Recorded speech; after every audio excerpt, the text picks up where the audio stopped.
네, 무엇입니다. 검찰이 대장동 개발 의혹 수사에 지금 박차를 가하고 있습니다. 개발에 참여한 화천대유 측과 성남도시개발공사 간의 이익금 배분 등이 담긴 녹취록까지 확보한 것으로 전해지고 있습니다. 자, 이번 사건의 실마리 여기서 풀릴 수 있을지 주목됩니다. 두 분과 관련 내용을 짚어보겠습니다. 자, 이호영 변호사, 오창석 시사평론가 모셨습니다. 어서 오십시오.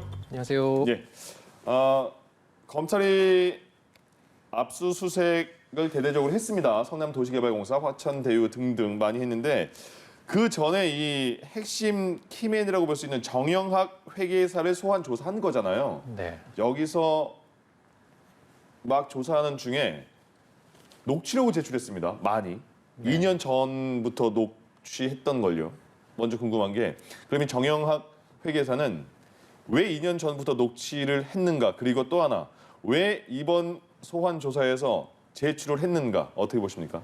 일단은 지금 정영학 회계사 같은 경우는 지금 천화동인의 그 5호 투자자이고, 네. 그다음에 그 지금 이 대장동 사업의 키맨으로 불리는 그 남욱 변호사 있지 않습니까? 이 남욱 변호사가 천화동이 이제 4호의 실소유주인데 이 남욱 변호사와 함께 2009년부터 대장동 개발 사업에 어떤 깊숙하게 개입을 한 인물이거든요. 예. 그래서 실제로 보면은 첫 번째 이제 대장동 민간 개발 사업을 할 때 보면 사업 계획서 같은 것도 직접 작성했다라는 좀 의혹을 받고 있고. 네. 근데 이런 회계사가 왜 이런 녹취 파일을 가지고 있었을까? 이 부분에 대해서는 보통은 이제 회계사나 변호사들이 보면 일할 때 네. 의뢰인들이나 아니면은 이제 같이 일을 하는 어떤 그런 동업자들과의 사이에 전화 통화를 그냥 다 녹음하는 경우가 되게 많아요. 예. 저도 그렇고. 왜냐하면은 이제 기억을 떠올리고 네. 많은 대화 내용을 이제 나중에 정리하고 이러려다 보면 이렇게 중요한 내용을 빠뜨리거나 이럴 수 있기 때문에 보통 이런 회계사나 변호사나 이제 뭐 변리사들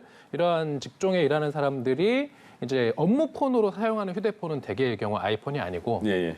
다 녹음되는 폰들을 이제 많이 쓰는데 아마도 제 추측입니다만 이 정 회계사 같은 경우도 본인이 업무 추진하는 과정에서 그런 일상적인 업무 대화들이 다 아마 그냥 자동 녹음되어 있었던 게 아닌가 싶고 예. 그리고 실제로 지금 정 회계사 같은 경우는 신분이 피의자가 아니라 참고인 신분으로 조사받은 거거든요. 네. 말 그대로 대장동 개발 사업과 관련돼서 무언가 참고될 만한 진술을 하러 갔던 것이기 때문에 본인이 가지고 있는 자료를 제출함에 있어서 조금 예. 자유로운 것으로 보여요. 그래서 지금 뭐 압수수색을 한 것이 아니라 이제 이미 제출 형식으로 아마 이제 녹취 파일들을 제출한 것으로 보이고 예. 그 파일에는 보면은 이제 이 대장동 개발 사업의 분양 수익을 어떤 식으로 분배할 것인지 이러한 것들이 담겨 있다라는 내용도 있고 더 나아가서 지금 좀 큰 내용이라고 보면은 그 화천대유 측이 성남도시개발공사에 뭐 10억 원 정도를 건넸다라는 그런 내용도 있고 예. 실제로 현금 다발 뭉치를 사진으로 찍은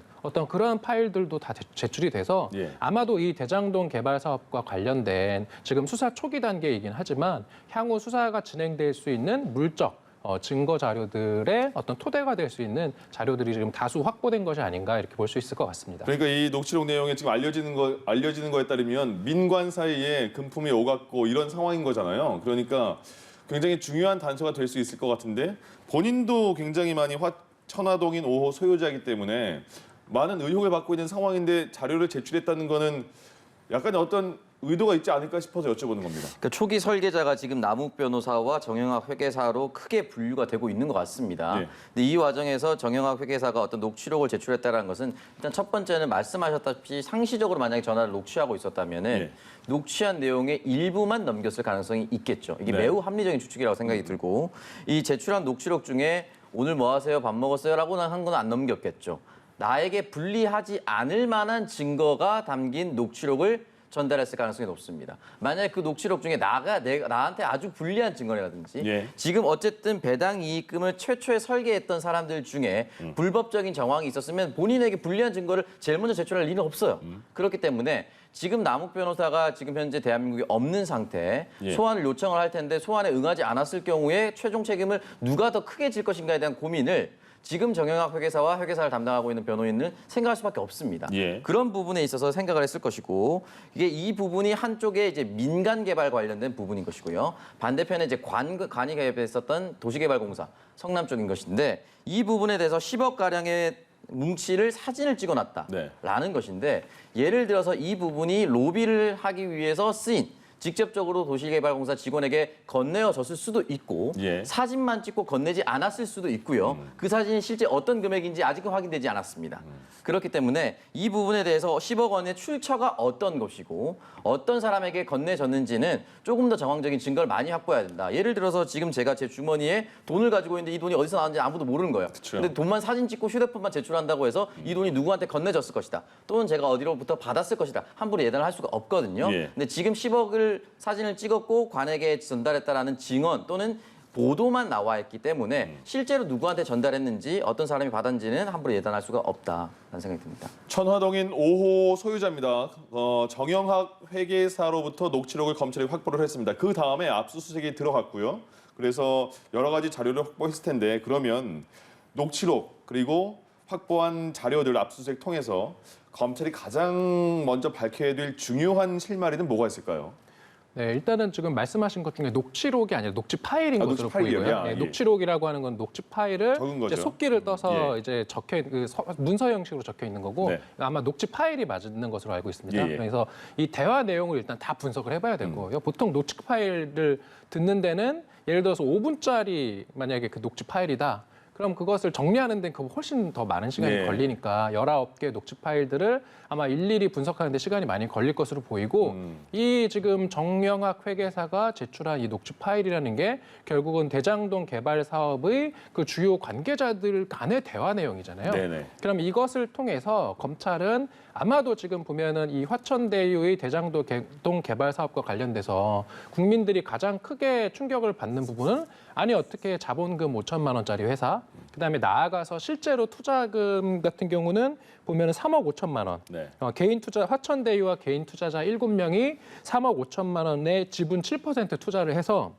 지금 수천억 원대의 이익을 가져간 그것은 결국은 근데 설계된 대로 가져간 거거든요. 예. 그 계약서가 다 있으니까. 그러면 검찰이 지금 이 녹취 파일과 그다음에 참고인 피의자 소환 조사를 통해서 밝혀야 되는 내용은 어떻게 이렇게 막대한 자금 이익을 개인 투자자들이 가져가는 구조를 짤 수 있었을까? 다시 말해서 대장동 개발 사업의 이익 분배 구조가 이렇게 설계된 경위, 예. 이렇게 설계된 이유에 대한 조사를 할 것이고 그렇게 설계되는 과정에서 혹시라도 이런 이제 권력층의 어떤 부당한 불법적인 개입이 있었는지, 불법적인 로비가 있었는지 그러한 정황들이 지금 조금씩 나오고 있거든요. 예. 그러한 것들을 이제 조사를 하게 되지 않을까 싶습니다. 그러니까 성남 도시개발공사의 유동규 전 본부장과 김만배 씨 간의 녹취록도 있다는 거 아닙니까? 그러니까 굉장히 중요한 핵심 인물들에 대한 내용이니까 앞으로 추이를 지켜봐야겠습니다. 그리고 지금 말씀드린 유동규 전 성남 도시개발공사 기획본부장입니다. 핵심 멤버죠. 현재 검찰이 출석을 통보를 했는데 아직 안 나오고 있습니다. 불응하고 있는 거죠. 자, 이번 사건의 키맨 중에 또 한 명이 천화동인 4호의 실소유주, 조금 전에 저희가 언급한 남욱 변호사입니다. 근데 이 남욱 변호사는 이미 미국으로 간 것으로 알려져 있습니다. 수천억 원대의 그 수익을 받고 강남의 건물도 사고 그리고 미국으로 갔습니다. 보면 검찰 유동규 전 본부장 어제 압수수색했잖아요. 근데 압수수색 과정이 굉장히 희한했던 게 압수수색 들어갔더니 20분 동안 문을 닫고 안 열어줬습니다. 그리고 들어갔더니 창문으로 휴대폰 던졌고 근데 휴대폰을 찾지 못했습니다. 그러니까 어떤 상황일지 짐작을 할 수 있을까요? 이게 진짜 언론에서 보도된 대로 휴대폰을 진짜 보는 데서 던진 것인지 좀 더 확인해 봐야 될 것 같아요. 네. 예를 들어서 지금 이렇게 전방위적으로 압수수색이 되고 있고 그리고 지금 양쪽의 대권 후보 이름이 한 명씩 다 한 번씩은 거론이 된 상황입니다. 예. 그러니까 전 국민이 관심을 가지고 있고 나한테도 뭔가 돌아올 수도 있다는 생각을 충분히 할 텐데 문을 열어주지 않은 상태에서 문 열었더니 보는 데서 휴대폰을 던졌다?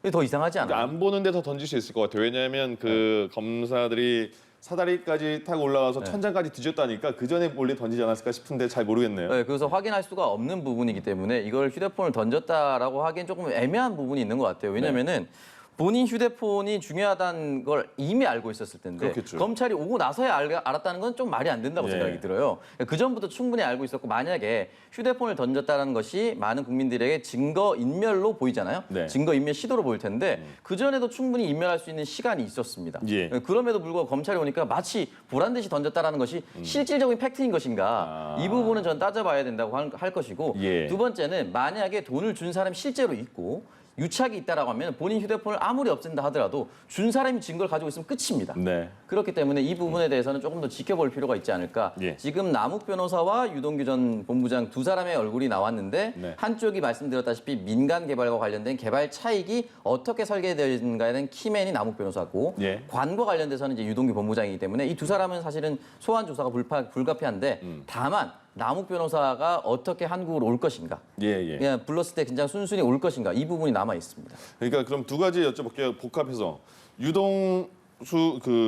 유동규 전 본부장의 어제 압수수색에 대한 반응 그리고 또 하나 지금 말씀하신 남욱 변호사를 과연 미국에 있는데 오려면 오겠는가 어떻게 보이세요?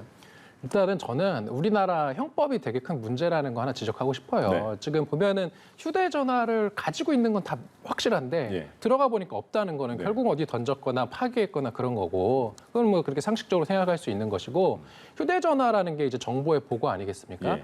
그 사람이 나눈 대화나 어떤 통화 내역 같은 거는 통신사에 있어도 무슨 내용의 이제 대화가 오갔는지 혹시라도 아까 그런 정영학 회계사 같이 상시 녹음이 되어 있다거나 그다음에 주고받은 그런 어떤 텍스트나 문서 같은 경우는 본인이 지웠다라고 생각을 해도 그 휴대전화에 어떤 저장소에 남아 있을 가능성이 예, 있고 예. 실제로 그 저장소까지 지워도 또 포렌식을 하면은 복구가 되는 경우도 많아요. 네. 그러니까 이제 되게 이런 법률가 출신들이 혹시 범죄를 저지르면 가장 많이 쓰는 수법이 휴대전화를 강물로 버린다던가 네. 아니면 물리적으로 아예 파괴해 버리는 거죠. 포렌식 렌즈도 못하게. 돌리고 그런다면서요? 네. 예. 그럼 이제 망치로 뭐 깨부순다든지 네. 이제 그런 식으로 하는 거여서 결국은 이제 본인의 어떤 그런 증거를 감추는 거는 우리 현행법상 증거인멸죄가 성립하지 않습니다. 예. 왜냐하면 우리 헌법상 권리이기 때문에 자기 부주의 원칙에 따라서 자기의 죄를 먼저 가서 뭐 자백을 한다거나 자신에게 불리한 증거를 제출할 의무는 없기 때문에